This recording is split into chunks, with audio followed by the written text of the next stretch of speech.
Cincinnati Police Department. I want to thank Theetge for presenting 3 awards today. Let's have a round of applause for all the Cincinnati.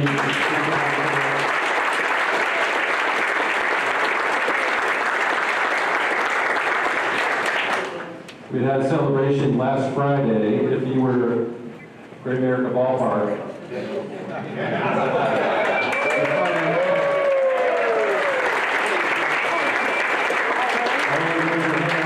Way back. Here he is. It was a great honor. Rotary showed themselves great at the center field in the boat deck with the big heads. They showed those all during the game. They mentioned Rotary all during the game. It was a Rotary did a nice job.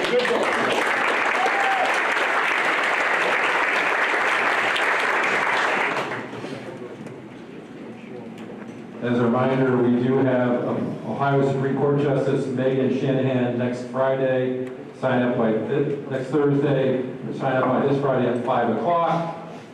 And without further ado, we're going to kick it off with the national anthem from Janet Metzler and Bill Stilley.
Also at that event, we had the pleasure of hearing from, at Owen Grassman's event, we had the Rotary Chorus. If you could please raise your hand, let's honor you for your great singing national anthem.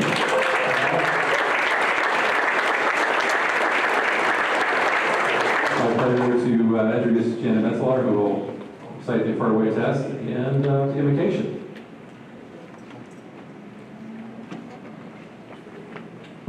Let us pray. As we come together in the fellowship of Rotary, we are grateful for the fresh beauty of spring, a time when lush green and new life surrounds us. Let us reflect this day on notions of courage, devotion, giving a helping hand to others. We thank the men and women who open their hearts every day to the great and solemn responsibility to protect and serve.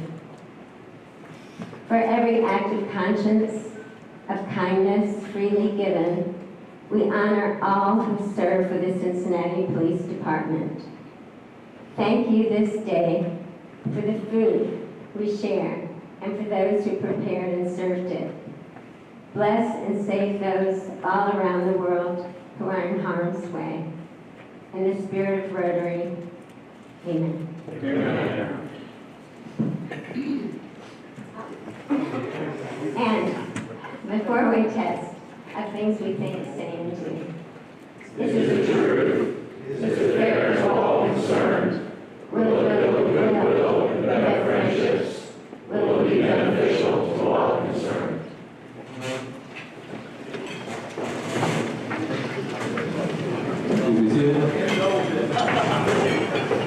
So I don't know if you noticed, but this is a record crowd of 140 people today. And it's getting bigger when we have to walk road. It's my pleasure to bring up Don Catchman to introduce guests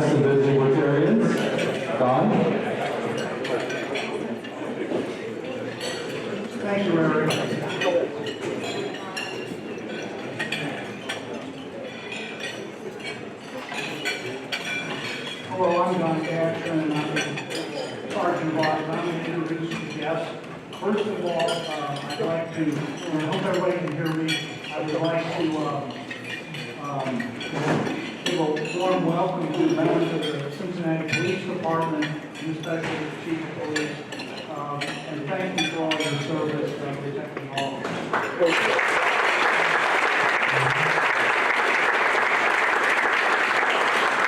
So I have quite a list here, so what I'm going to do is, I'd like to just say the name, you can stand, everybody please hold your applause till the end, and then we can move on to people you really want to hear and not hear. Okay, Alex Macon of Heritage Bank, guest of Taylor Young, you can please stand just to be recognized. Danielle Gentry Bard of the Mason Group, guest of Jim Younger. Larry Stone, guest of Michael Schatzman. Maddie Parocco, guest of Michael Schatzman.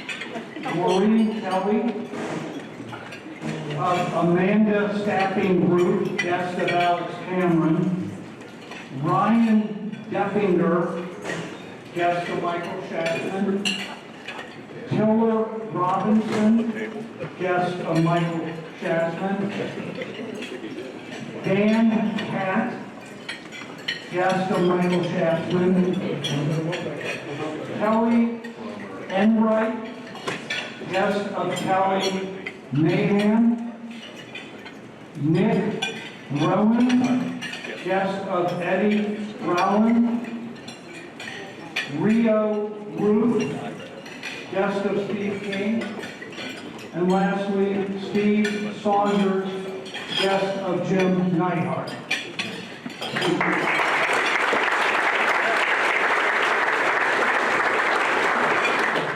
For all of you being here, and I know Chad might have a little intro on Tiller, right, as far as the Rotary Youth Exchange.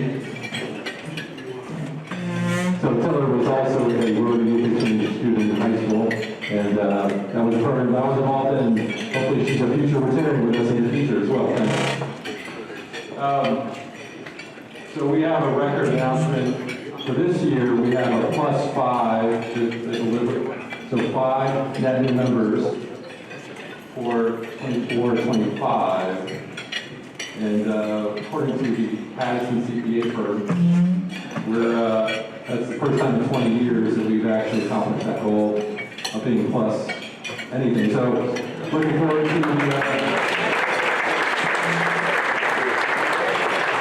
Lisa presented her strategy for the club to the past presidents meeting yesterday, and I know she's going to far out surpass that, and Ned's going to even blow that off the door. So we're going to pretty soon have to have 2 rooms here for all the great work we're going to do. It's my pleasure to introduce Taylor Young as a new sponsor of Cincinnati Cyclones, and he also wants to update us on Rotary Connect. Thanks, Tyler. Taylor, for all you do for the club, and let's hear about the Cincinnati Cyclones. Thank you for sponsoring. First off, if you haven't heard, Cincinnati does have a hockey team, contrary to some of our sportscasters out there in the market. We have been a fixture here in the market since 1990. I'm sure many of you have history and stories of the Cincinnati Gardens. We have since moved to that beautiful building over there next to Great American Heritage Bank Center. We play in the ECHL. We are affiliated with the Toronto Maple Leafs. And we do have our 25-26 schedule already out, so please take a look. The table over there shows you all the promotional giveaway items and specialty stuff we do. And believe it or not, we have a very special connection to CTV. So annually we do a teddy bear toss. Last year we collected over 10,000 teddy bears. And CPD is one of the beneficiaries of that, along with CFD and a local charity. And where those teddy bears go is they go in the back of these men and women's cruisers, and when they go out to difficult calls, these teddy bears and stuffed animals are used to help with those families cope with whatever they're dealing with, whatever season they're arriving on. So we have a very special connection with them. We are grateful for what they do. And in addition, we are also very thankful for the detail that they provide at each of our events that happen in Heritage Bank Center. So on to Rotary Connect. If you have nothing to do this evening, come see us at Bar 3, 5:30 to 8. You can, for $60, you can play miniature golf. If you are considering on joining Rotary, we have taken care of you. You just need to register on DAC TV that you are a possible Rotary member. But flash forward to June, we are going to unwind on the 25th, 5:30 to 8 for cocktails, wine tasting, and connection. And then after that, we're going back to Great American Ballpark in July. July 28th, we're going to see the Reds hopefully beat the Dodgers. There is a registration timeline. There's flyers over there. You scan the QR and it'll take you right to where you can purchase your ticket. Champions Club is roughly $111. Food and beverage is included in that. So hope to see you at some of the events. And again, we do thank CPD as well as the men and women at the department that serve us every day.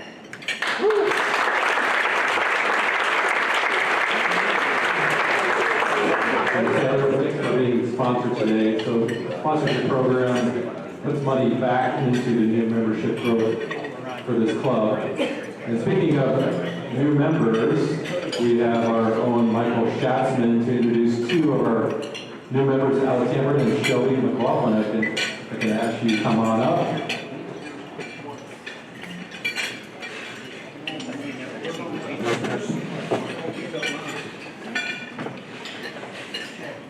Thank you, President Harrison. Well, good afternoon. Come on, guys, you can do better. We had to press our Cincinnati Police Department. That's what's true again. Good afternoon. Yeah, that's better. So today it's my pleasure to introduce one of our newest members, Alex Cameron, to the Rotary Club of Cincinnati. Alex brings over 7 years of experience in staffing sales for Armada Staffing, where he's in charge of business development. He's built a career around helping businesses thrive. He partners with companies to provide strategic staffing solutions that fuel growth and foster long-term success. Alex grew up in Columbus, Ohio, and is a graduate of Otterbein University, where he studied business administration and management. While at Otterbein, he was not only a member of the football team, a defensive back, as I recall? Yes, a defensive back. He also served as president of his fraternity. These kind of experiences reflect his passion for leadership and teamwork.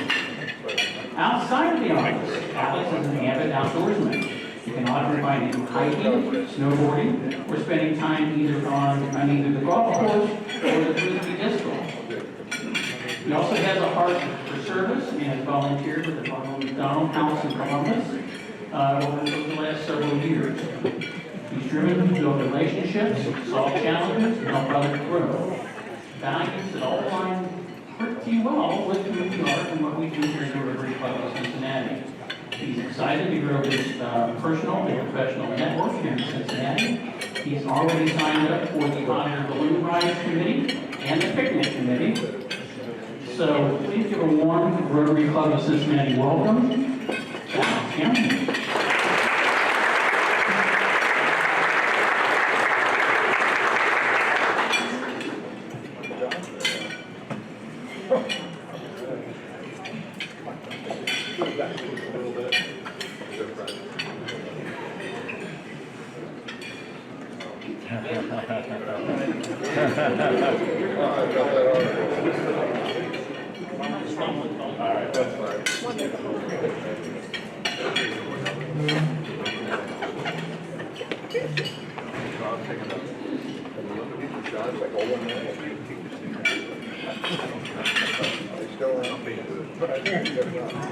So before I introduce Shelby, we are proud to welcome Arco National Construction Ohio Valley as the newest corporate member of the Rotary Club of Cincinnati.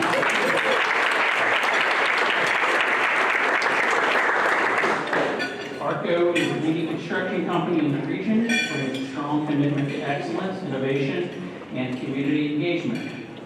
Arco is ranked number 8 among the largest Cincinnati general contractors by the Cincinnati Business Courier and is recognized as one of Forbes America's top 100 private companies. They provide best-in-class design, design and build solutions across a wide range of projects. We look forward to the impact they will make within our club and the community. Now, speaking of ARCO, please welcome the brand manager for ARCO, Shelby McLaughlin.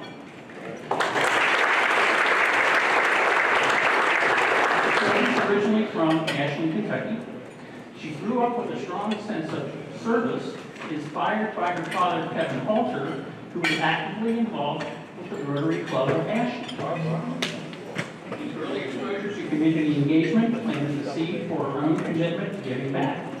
She holds a Bachelor of Fine Arts from the University of Kentucky and began her professional journey in Nashville, Tennessee, where she spent 8 years growing a career and making it her second home. She later earned her Master of Science degree from Arizona State University. In March 2024, Shelby relocated to Cincinnati and stepped into her new role as brand manager. And we're thrilled that she's talented and brought her talents, energy, and Rotary spirit to our club. She's married to her husband, Joe, and together they share their home with their beloved French bulldog, Theetge. Outside of work, she enjoys spending time on the golf course, tackling DIY projects, painting, and discovering new restaurants. Shelby, welcome to the Rotary Club of Cincinnati. She's already signed up for the World Affairs Committee and the Condon Holiday Christmas Party. Please welcome Shelby McLaughlin.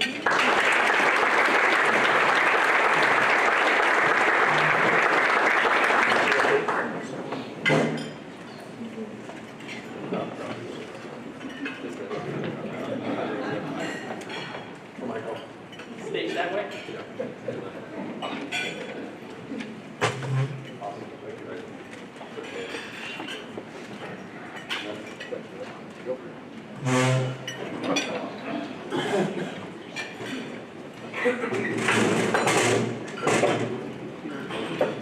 So we're going to hear from Ed in about 30 seconds here. We had our second learning session about the board and the presidential line this morning at 11 a.m. It was well attended, and I know a lot of questions were answered. And I was planning on having another session to be virtual because we had several people that couldn't attend.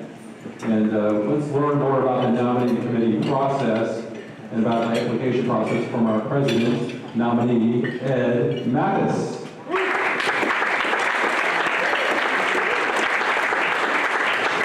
Thank you, President Eric. Before I get into this, I want to say thank you all from the Cincinnati Police Department for joining us today.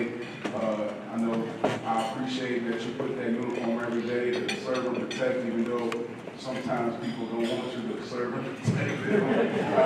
And after the meeting, Chief, if you got some time, I may or may not have a mother-in-law I want to talk to you.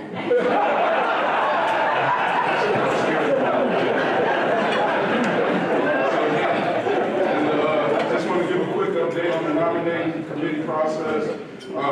Nominations are rolling in, and we really appreciate that. Everybody is clicking that link, and that helps me out as counting those and getting those to the committee. So I appreciate that. We do want to make sure that we stress that we want you to self-nominate because that helps us when it comes to making a decision. We know already that you are bought in and that when we approach you with the position that you're ready to take it on. So I'll be sending out another email if Sarah allows me to have the link on it just as a reminder. I would love for you to get on there. Please nominate people that you would think would serve this, serve our board and serve our club the right way. Please get those in. We want to make sure we got a really strong pool to get our nominations out of. So just a reminder, Tuesday the 2nd of July is the nomination cutoff. So I know I'm saying Tuesday, July the 2nd, but I would prefer to have it as early in June as possible. That way I can get it to the committee and we can go through that process. So again, Tuesday, July the 2nd is the cutoff. Please nominate Rotarians that you think will serve the board or the president nominee position will represent us well here. And again, after the meeting, we talk to mother-in-law. But also, we want to make sure we get those nominations in. We want to get a lot of them in. So please don't hesitate to click the link. The application is very short. So Thank you, and remember, service above self.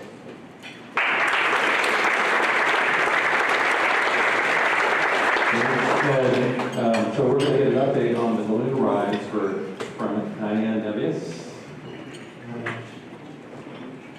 And just the slides as well. The balloon rides are going on this summer, and let's hear an update from Diane. Guys, Mark Sakit somehow managed to talk me into this. He did 30 seconds up here to share his story about the balloon rides that are coming up at Camp Island. They start next week and they go through the summer. So please check the table for flyers so you can do the QR code and sign up. They are Tuesdays from 6:30 or 6 o'clock through 8:30. And dinner will be provided, so bring the family, come out, have fun, enjoy watching these children go up into the balloon. I tell you, I did it last year, and it is a must-do. So please take some time to sign up anytime this summer. It is weather permitting, so it's really important that you pay attention to what the weather's going to be like as well. Thank you so much. Appreciate it.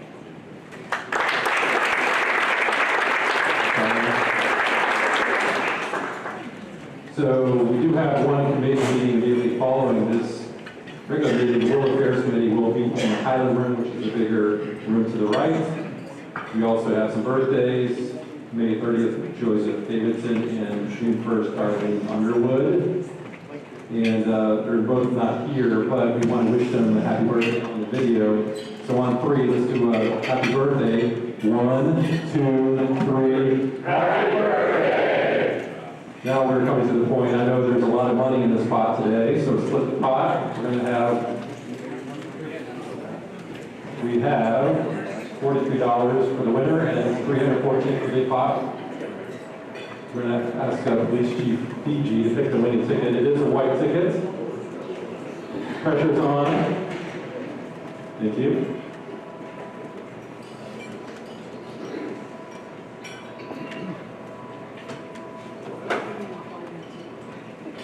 So the winning ticket is 508797. 508797.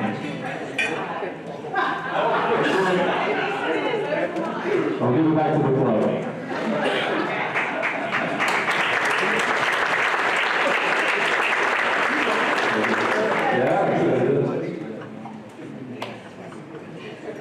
Have my wife up here. She's always lucky. Not so. Oh, so. All right. That's not lucky. Oh. All right. Oh, so close. So we have some really great news. We have congratulations to Rotarian Darlene Underwood on the birth of her grandson Maverick.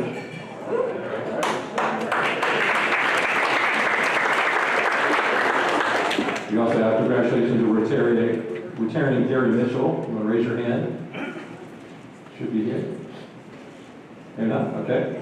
On the birth of his first grandson, third grandchild, Benjamin Mac Mitchell Tomasini, was born to Gary's daughter in South Carolina this week.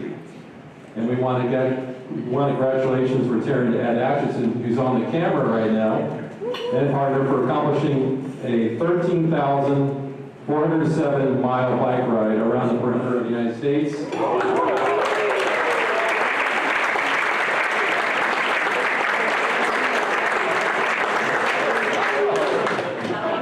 The route was officially closed on Monday, May 12, 2025. Congrats, Ed. Thanks. We do have the invoices end of April. That was emailed out your July 2025 dues invoices. Please note that Club 17 is financially responsible for RI for anyone listed on our roster as of June 30th. If you have not made a payment, please contact the Rotary office immediately with your payments. Otherwise, I know President nominee Ed will come after you. He said. And service needs one Rotary volunteer to help at each of the upcoming CAFE vision screen bands on Wednesday, June 4th, Thursday, June 12th, or Friday, June 13th, all from 10 a.m. till noon. Please contact Rotarian Bryan Goulding to sign up. I know Brian's here. If you want to raise your hand. If you have any questions, reach out to Brian. And it's my pleasure to introduce Michael Lardo with today's program.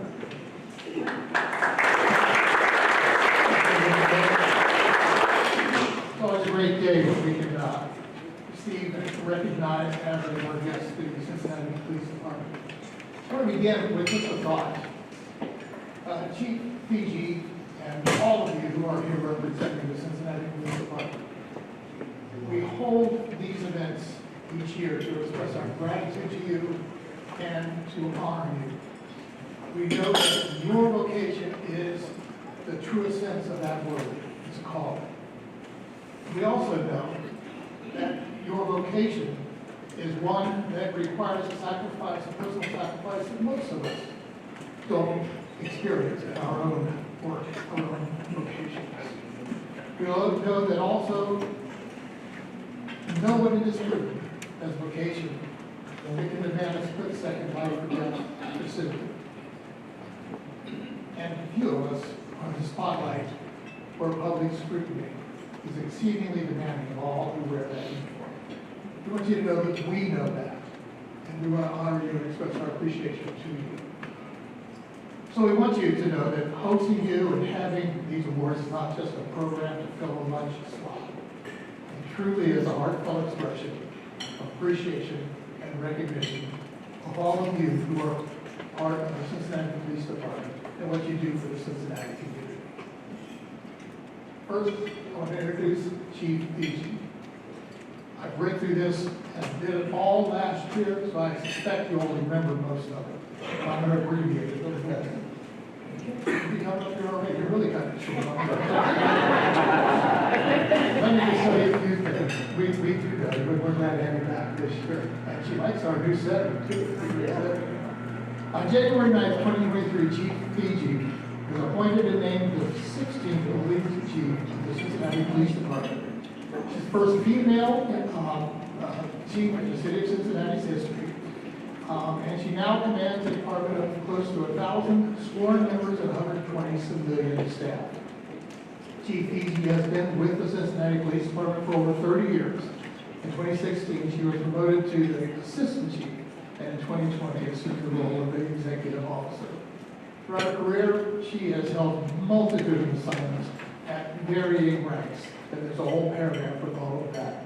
Let me just say that as you read through this, she knows the Cincinnati Police Department because she served in just so many different positions.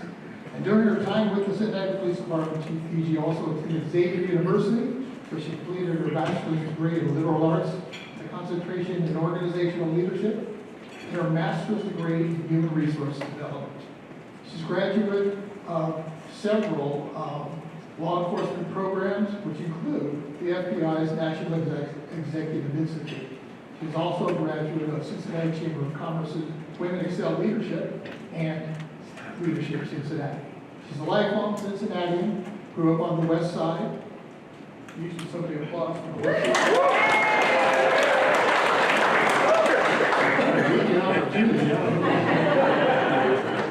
And a graduate of Western Hills High School. Chief Theetge and her husband Bob have 4 adult children and 8 grandchildren. Chief, welcome. It's good to have you.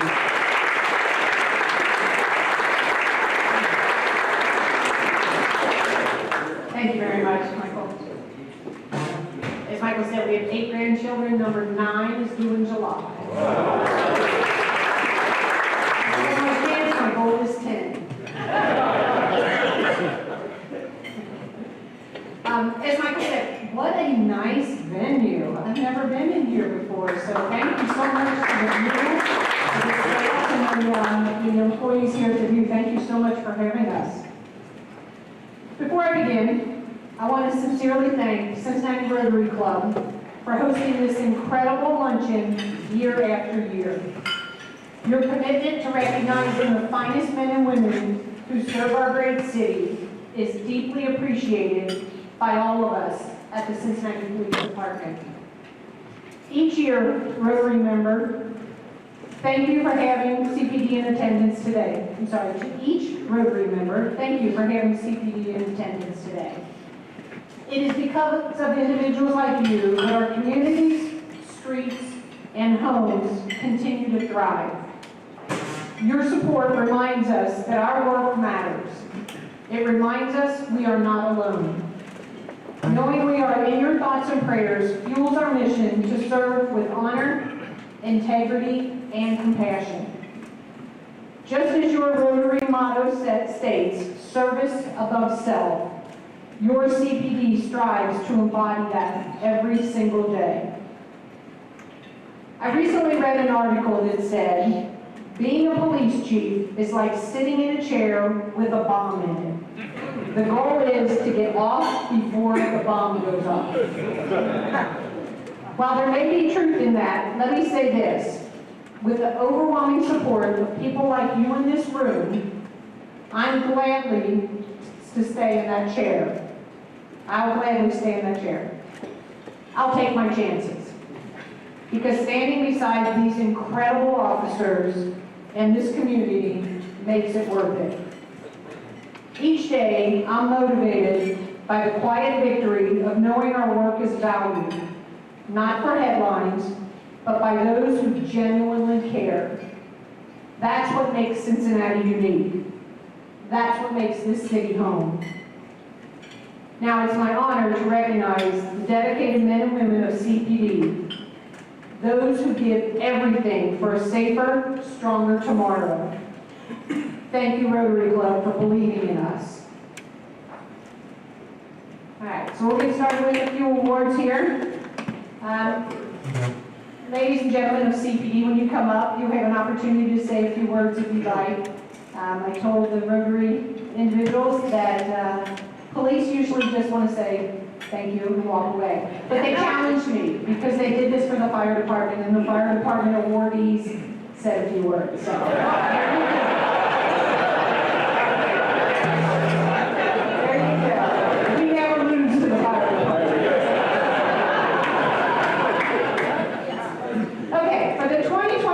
Rotary Club Administrative Excellence Award. It is with great pride and immense honor that I present the 2025 Cincinnati Rotary Club Award for Administrative Excellence to Police Officer Charles ZOPFI. Officer ZOPFI has been a dedicated member of the Cincinnati Police Department since 1998, serving with distinction across multiple assignments, including Districts 1 and 2. Most notably, he has been a tenured detective in District 2 since 2011, where he has specialized in investigating some of the most serious and violent crimes, including robberies and shootings. His accomplishments are truly extraordinary. Over the course of his career, Officer ZOPFI has investigated more than 2,500 criminal cases and made over 500 felony arrests. Well done, well done. Bringing justice to victims and significantly contributing to the safety and well-being of our community. Beyond his remarkable casework, Officer ZOPFI consistently demonstrates a commitment to mentorship. He has generously shared his extensive knowledge, skills, and experience with younger officers aspiring to become detectives, embodying the spirit of paying it forward. He is widely respected by his peers, supervisors, and the community alike for his investigative experience, his exceptional ability to identify suspects, and most importantly, his unwavering compassion. The empathy Officer ZOPFI extends to victims, families, and community members is unmatched and speaks volumes about his character and dedication to service. It is public servants like Officer ZOPFI who make my role as police chief not only easier, but deeply rewarding. On behalf of the Cincinnati Rotary Club and the entire Cincinnati Police Department, it is my sincere honor to present the 2025 Administrative Excellence Award to Police Officer Charles ZOPFI. Congratulations, and thank you for your outstanding service.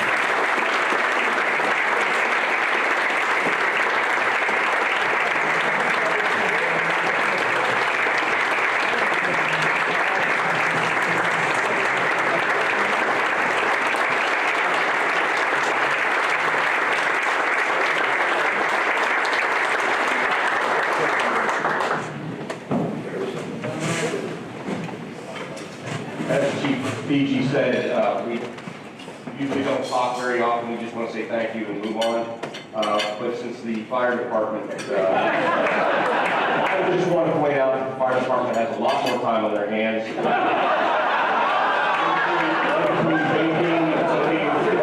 Occasionally going to a run than we do I just want to take this time to thank the Rotary Club of Cincinnati, Chief Theetge, the Cincinnati Police Department. This is an outstanding honor. I did not expect this. This is technically my last year with the Cincinnati Police Department before I retire with 29 years on it. It's been an honor being a police officer in Cincinnati, and I'd just like to thank you very much for this honor.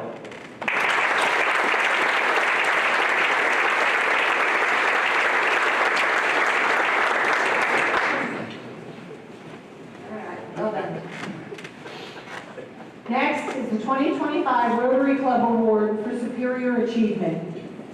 It is with great pride that I present the 2025 Rotary Club Superior Achievement Award to an outstanding group of individuals who exemplify courage, professionalism, and teamwork. Police officers BRYAN, DELK, Andrew YENCO, Sean Henderson, Kyle Brown, Police Specialist James Adams, and Police Criminalist Amanda Fields. On February 26, 2025, officers responded to an aggravated robbery in progress at the GameStop on Glenway Avenue, a location which is frequented by families and children. The suspect held the clerk at gunpoint and bound them with zip ties, a terrifying and dangerous situation. Before arriving on scene, officers Henderson and Brown observed the suspect matching the description nearby. As they approached, the individual fled, discarding over $3,000 in stolen cash and merchandise. Although he initially escaped, these officers and their colleagues sprang into action. Officer DELK conducted a detailed area search and collected critical evidence. Detective YENCO secured and reviewed surveillance video capturing the robbery in progress. Specialist Adams linked this case to a recent Walmart theft and gathered matching footage. Criminalist Fields processed the evidence and obtained a fingerprint match identifying the suspect as Malik Bartholomew. Thanks to this coordinated response, Bartholomew was arrested just days later and charged with aggravated robbery and kidnapping. This case is a model of swift action, investigative excellence, and collaborative success. Each member of this team played a vital role in bringing a violent offender to justice and keeping our community safe. Please join me in recognizing these outstanding professionals for the 2025 Superior Achievement Award.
Okay, so I know probably all of you don't want to speak. Who did you nominate as your spokesperson?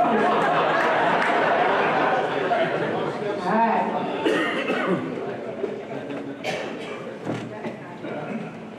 Good afternoon, everyone. I just want to, I'm sure everyone likes to say thank you for nominating us, giving us the time of day, thinking about us, and for the meal, of course. You know how the saying goes, if you find something you love, you'll never work a day in your life, and I guess I've been unemployed for about 4 years now. So, once again, I just want to say thank you, especially Rotary Club, Chief Theetge, my captain, everyone here. My partner, Sean, we get going every day, do something we love, and it makes the day easier. So, thank you.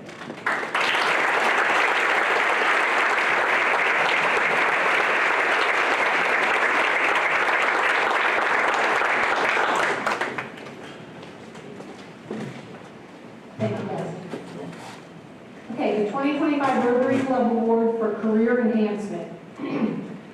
To keep a major city police department running efficiently and effectively for the safety of our officers, residents, and community, it takes more than sworn officers. It takes an entire team. And amongst that team are dedicated civilian professionals who work quietly, tirelessly, and often behind the scenes to ensure our success.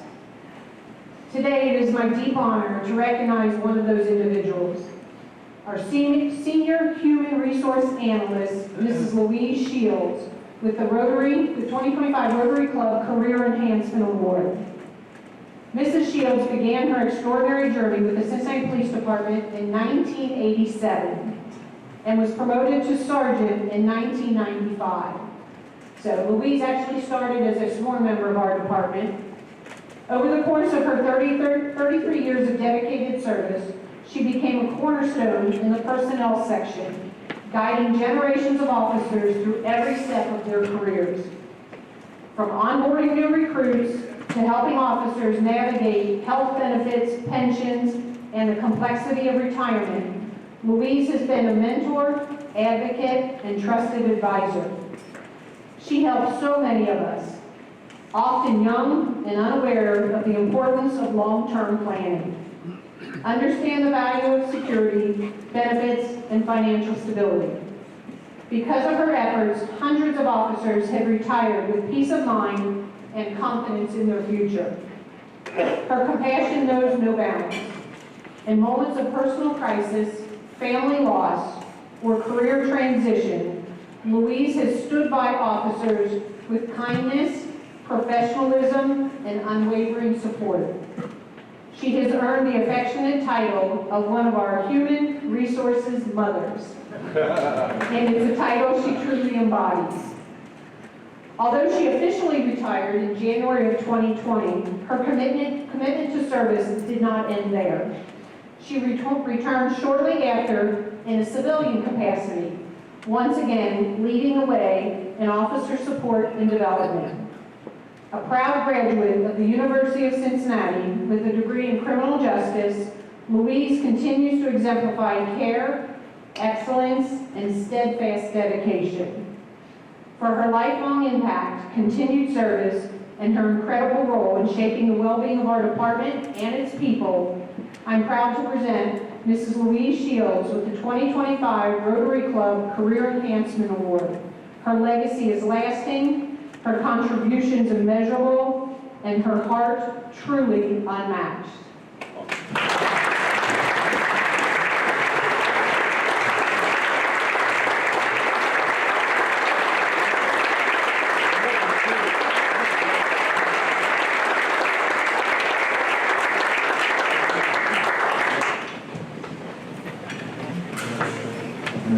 So before I hand the mic over to Louise, I do want to say, as I read, she retired as a sergeant with us. She was into her retirement life, doing whatever we do when we finally retire.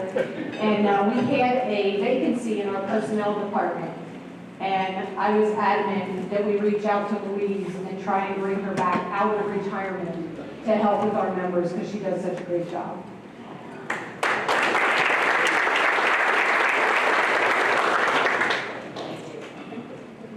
You did reach out. I was very happy to go back and assist with the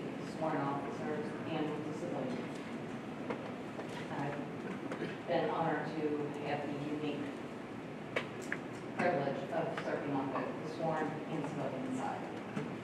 And I couldn't be happier. As they say, I failed retirement, but in this case, I'm very happy I did. Thank you.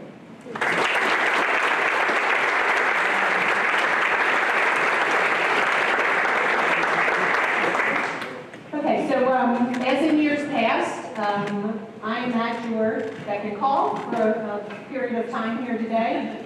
So I'm happy to take any questions or talk about any topics you want to talk about. The gentleman in the back.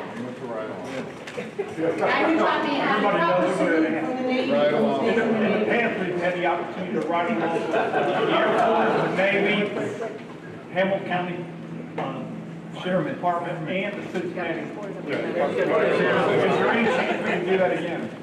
Yeah, absolutely. This question was about doing a ride-along. We encourage members of our community to do a ride-along with our officers.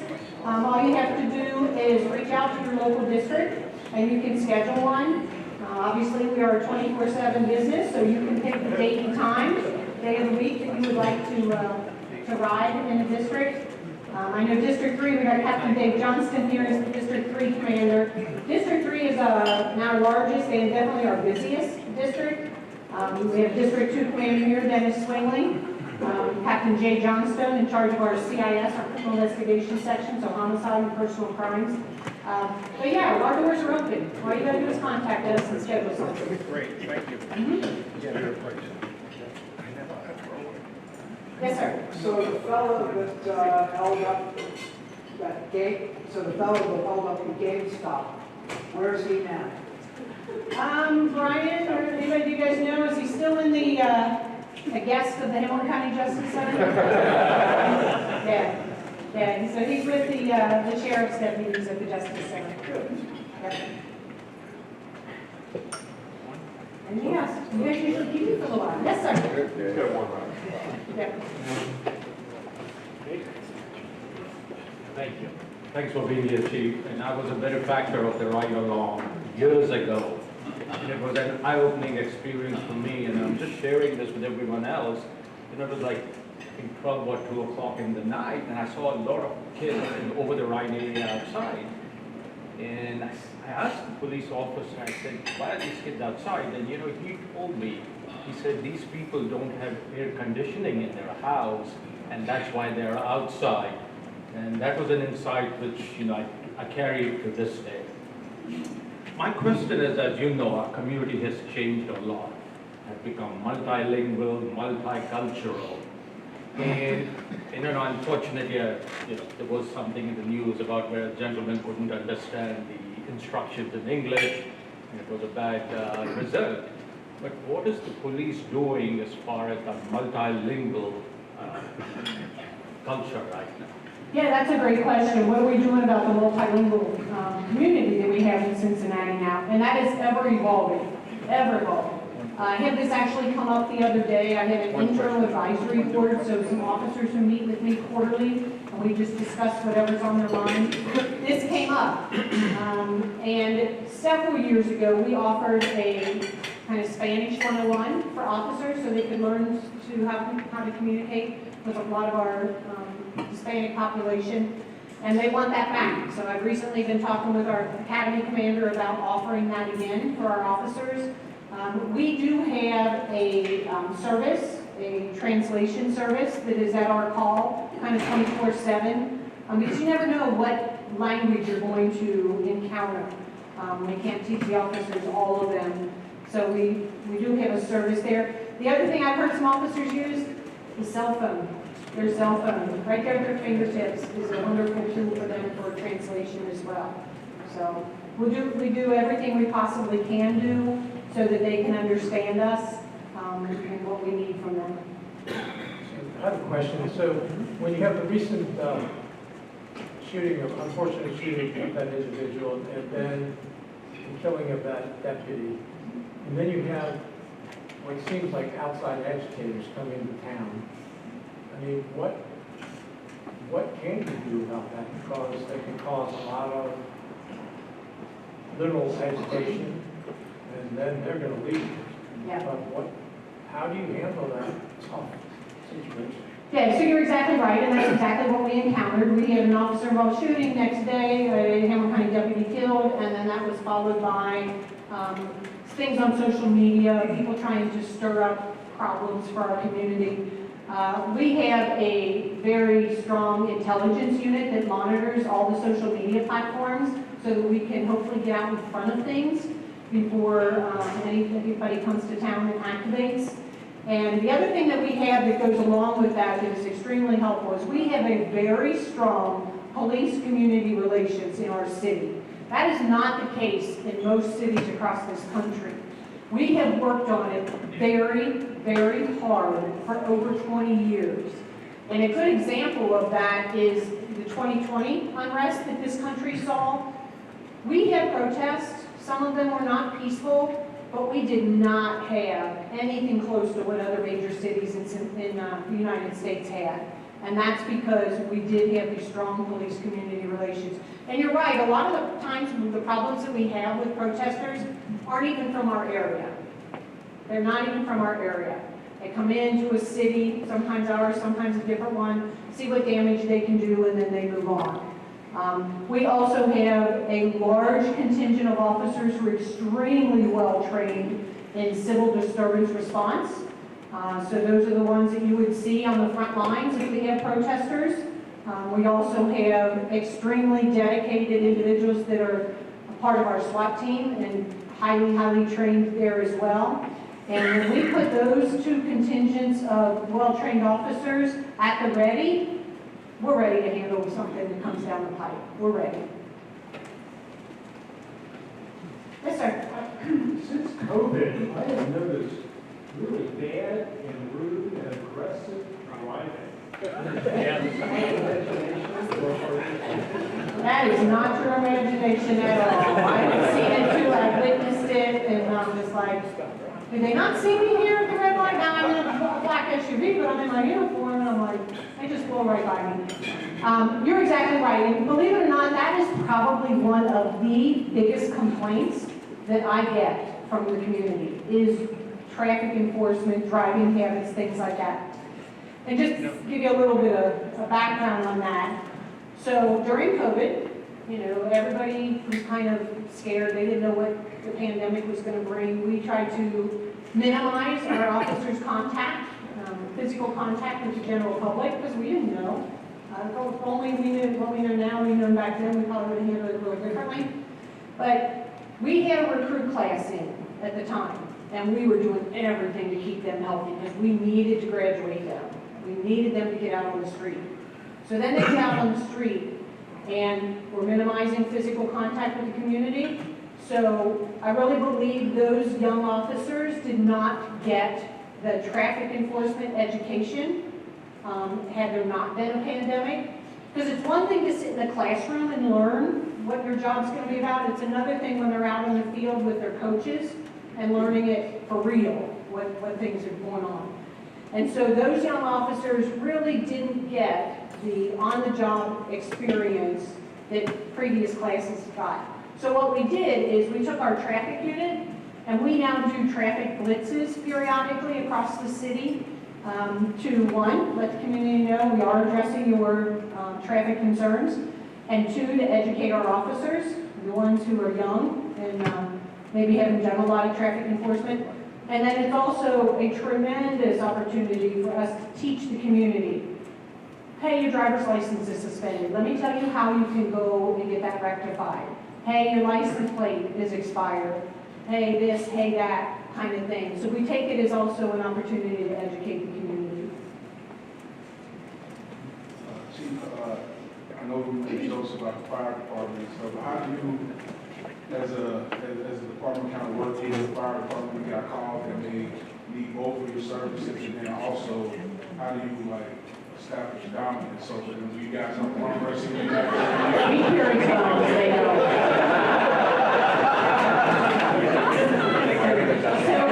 So I will say, that is all in good fun, the way we kind of banter back and forth with the fire department. They are critical to our job, we are critical to their job. The other piece of that we sometimes forget is our staff at our communication center.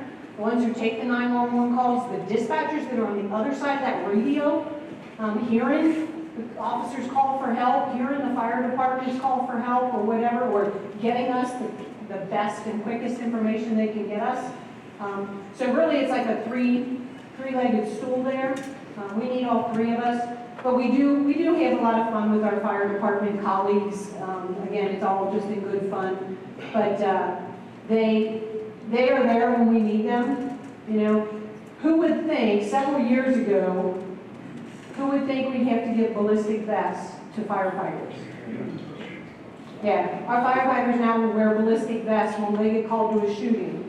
You know, we have somebody who was shot, we're going to send the police in first, make sure it's safe, and then tell the fire department to come on in and render aid.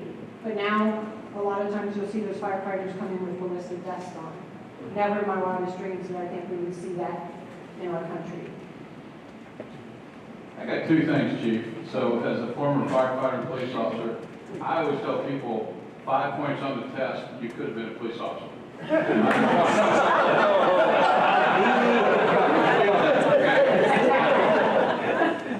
Also as a former PIO, I don't know how many of you understand how difficult it is to speak to the media in a crisis situation. I can tell you from far, she did a fantastic job dealing with the media and some of their stupid questions that she responded to. Well done, Chief.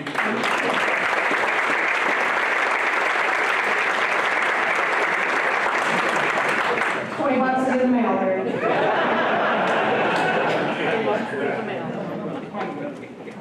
With school out, getting warmer, what challenges are you facing in terms of crimes, young people, and what kind of community organizations like Rotary do to help? Yeah, thank you. Thank you very much. That's a great question.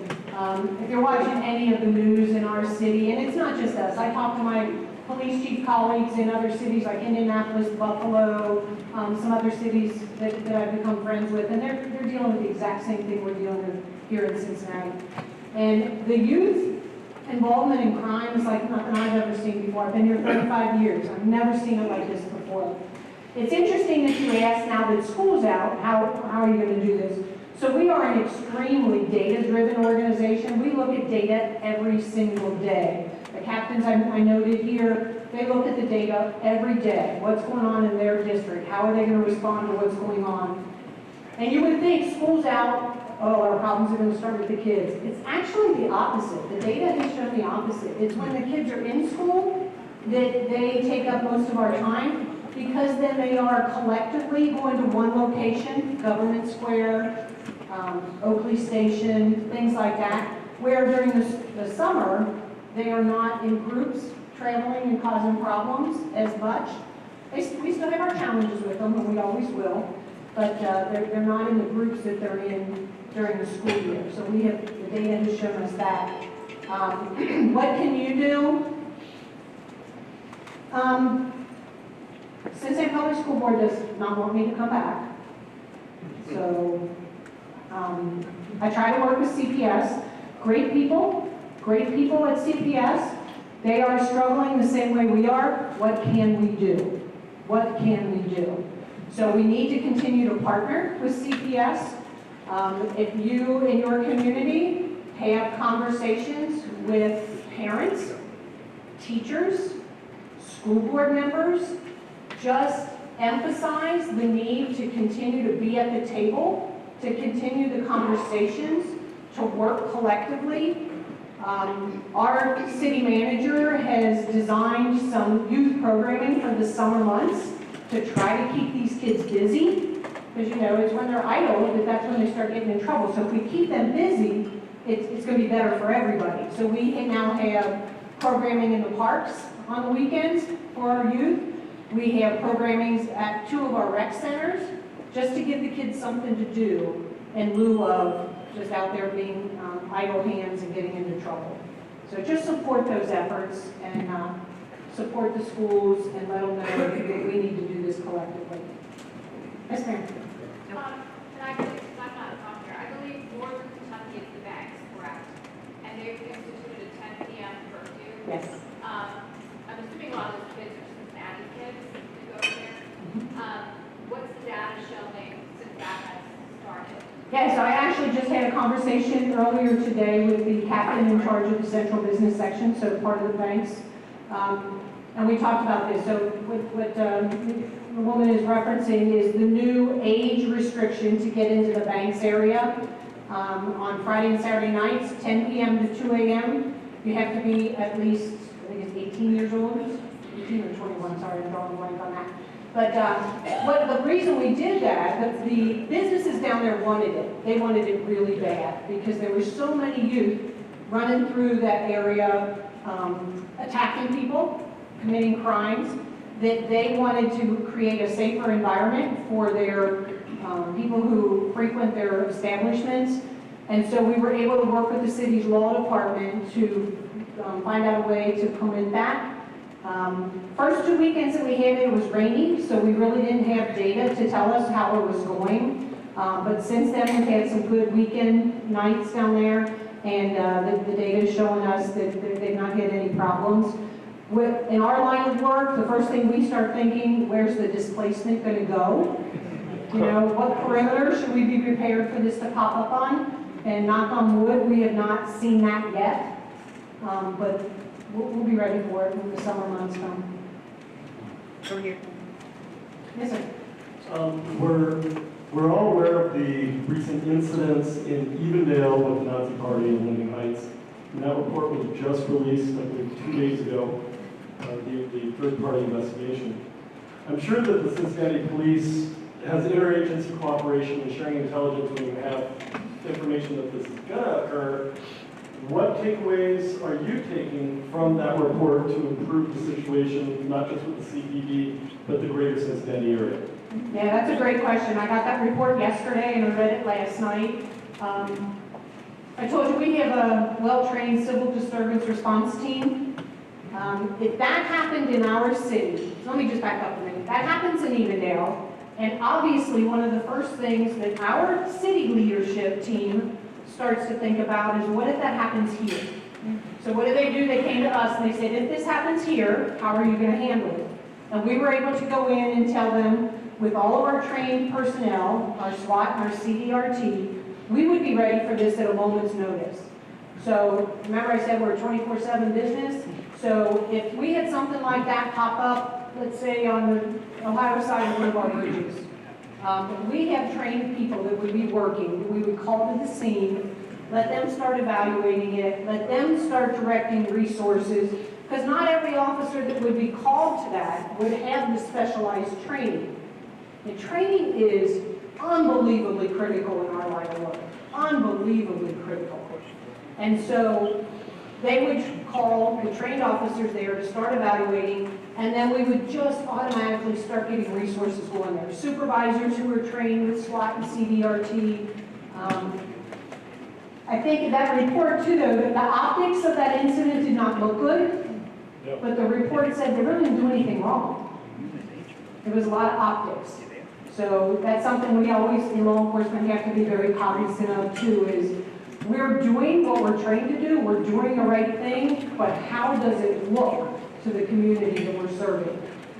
And so we have to be very, very cognizant of that.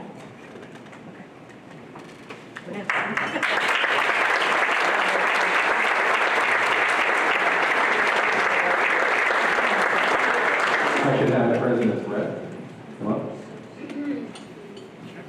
So again, round of applause for all Cincinnati Police Department.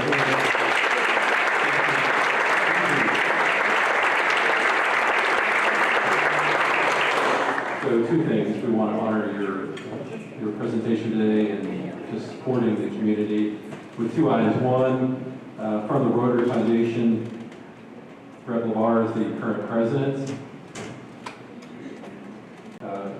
From the Rotary Foundation at Cincinnati, we're making a gift to Cincinnati Police Department for $1,000 from the Rotary Foundation to use to expand your great work. And then also, as a token of our appreciation today, to honor your speech, we have a four-way test coin, the beautiful skyline you see out here, and then the four-way test on the other side. And as a remembrance of today's presentation, and I know that you said you can answer questions after the meeting, so I'm sure Rotarians will take you up on that. We do have a World Affairs Committee directly after this in the Highland Room, and it's time for John Feinberg to get a picture.